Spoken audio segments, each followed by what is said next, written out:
Bonjour à tous, aujourd'hui nous allons vous présenter notre utilisation de l'IA en rapport avec notre mémoire de fin d'études avec Awagay. Donc tout d'abord, il est important de rappeler le thème de notre mémoire qui est art et luxe, les collaborations artistiques comme stratégie de renouvellement de l'image des maisons de luxe auprès de la génération Z.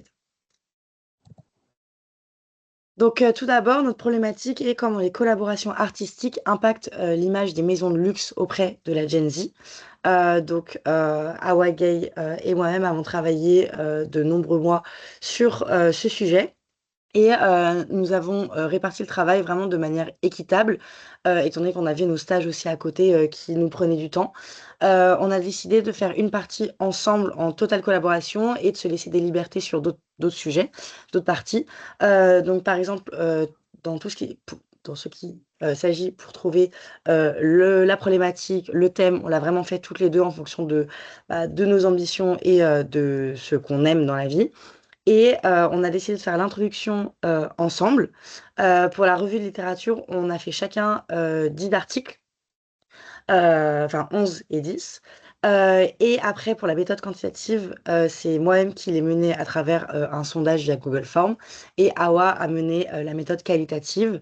Et donc, en travaillant chez Hermès, a eu l'opportunité d'interviewer différents acteurs du luxe. Et par contre, on s'est réunis ensemble après avoir fait les deux méthodes de notre côté pour tout ce qui est la partie discussion, recommandation et ainsi que la partie conclusion. Et l'IA dans tout ça, alors on s'en est servi, mais de manière ponctuelle. Vous allez voir, on a deux exemples à vous apporter. On s'en est servi pour reformuler ou par exemple pour des fautes d'orthographe, mais il a jamais pensé à notre place. On s'est jamais servi de l'IA en faisant par exemple un copier-coller, mais juste pour essayer de pousser un peu plus loin des idées qu'on avait du mal à formuler par moment. Voilà. Ah. Donc maintenant on va parler de notre flux de travail. Donc en premier lieu, nous avons écrit une première version nous-mêmes, donc par rapport à l'IA. Ensuite, on a soumis à l'IA pour reformuler ou fluidifier, donc pas tout le temps, mais quand on en avait besoin. Ensuite, on lisait la proposition. Si la proposition nous plaisait, on la gardait. Sinon, on pouvait la modifier ou la rejeter. Et finalement, la version finale, ça a toujours été notre décision à tous les deux. Donc, je parlais des exemples récemment. Donc, le premier exemple, vous pouvez voir la capture d'écran de cet exemple qu'on a fait via ChatGPT, où en fait, on lui a demandé de reformuler une phrase pour qu'elle soit plus fluide. Donc, la phrase, c'est la cohérence perçue entre l'univers de l'artiste et de l'ADN de la marque constitue la condition première et non négociable de l'efficacité des collaborations artistiques dans les secteurs du luxe, selon Zelenska et Klex et Ajdas. Donc ça, c'était pour la revue de littérature. On voulait un peu reformuler. Et il m'a proposé deux options, mais dans la slide qu'après Awa va montrer. Tu peux... Pardon. Donc l'IA, elle a produit quelque chose qui était totalement bon, donc elle n'est pas sortie du contexte, mais pour nous c'était trop vague en mettant totalement nos sources de côté, alors que lors de la revue de littérature, le but c'est de s'appuyer sur nos sources.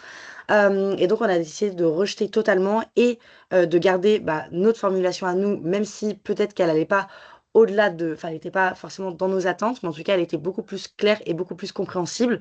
Voilà, elle a simplifié quelque chose, là, on lui a demandé d'être plus poussée, et donc on a finalement gardé la version originale. Donc ensuite, pour l'exemple concret numéro 2, là, ça a été plutôt du côté de la recherche quantitative. Donc, on a demandé à ce que l'IA nous aide à reformuler l'interprétation des résultats statistiques, donc avec des chiffres. Et on voit ce que l'IA nous a rendu du coup sur la capture d'écran. Et notre décision a été de modifier, car ChatGPT a bien sûr bien écrit les chiffres, mais l'interprétation en tout, enfin, ça s'est arrêté là. Donc on a décidé de la modifier et de continuer nous-mêmes sur cette lancée-là. Du coup, pour la phase qualitative, je m'en suis occupée, donc c'était 50-50. Clément s'occupe de la phase quantitative et moi qualitative. Donc pour la qualitative, ça a été des entretiens que j'ai fait donc au travail et en dehors. J'ai interviewé 3 personnes de la Gen Z et 3 professionnels.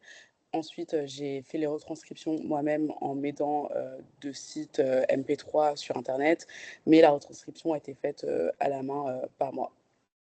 Et concernant la méthode quantitative, donc j'ai créé, donc bien sûr j'ai relaté 27 questions à poser, divisées en plusieurs thèmes pour être sûr d'aller au plus clair de notre sujet et d'avoir les réponses attendues.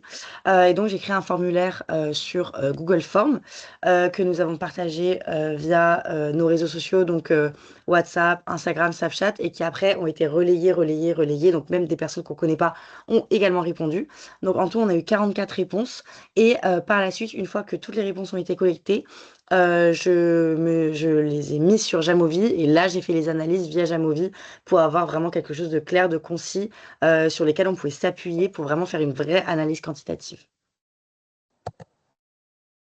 Donc, côté indépendance, comment nous, on a gardé le contrôle par rapport à l'IA et à l'humain. Donc, la première chose, ça a été que toutes nos idées venaient vraiment des lectures et de notre analyse personnelle, donc par rapport aux interviews qualitatives que moi j'ai fait. Ensuite, Clémence et moi, on les a interprétées de notre manière. Et l'IA n'a jamais choisi les angles ni interprété les résultats pour nous. À chaque fois qu'on utilisait l'IA, bah, on se vraiment demandait est-ce que on va pas prendre la réponse pour prendre la réponse, on va prendre la réponse si on la trouve utile et si on trouve qu'elle nous a aidé dans notre cheminement et dans notre avancement. Et donc, si ça reflète pas forcément les résultats qu'on a trouvés ou les idées qu'on a envie de mettre en place, bah, dans ce cas-là, on décide totalement de rejeter la réponse, quoi. Donc, pour conclure, l'IA, elle nous a aidé à reformuler ou par exemple à corriger les fautes d'orthographe, mais elle nous a pas aidé à penser. C'est-à-dire que nous, on considère que bah, l'IA, ça prend beaucoup de place maintenant et c'est c'est pas bien de la mettre que à cœur. Et donc, il faut savoir aussi rejeter ce que l'IA dit, même si ça pourrait être une facilité, mais d'un autre côté, bah, au final, c'est plus notre travail à nous. Et donc, ça a plus de sens en soi de faire ce mémoire si c'est qu'avec de l'IA.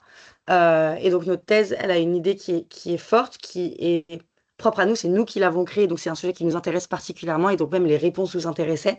Et donc, la cohérence perçue comme condition sine qua non d'une collaboration réussie, pardon, c'est que l'IA, elle pouvait pas la trouver à notre place et donc c'était important pour nous de le faire. Voilà, on a su Merci mélanger l'humain beaucoup. avec l'intelligence artificielle et tout s'est bien passé. Voilà. Merci Merci. beaucoup.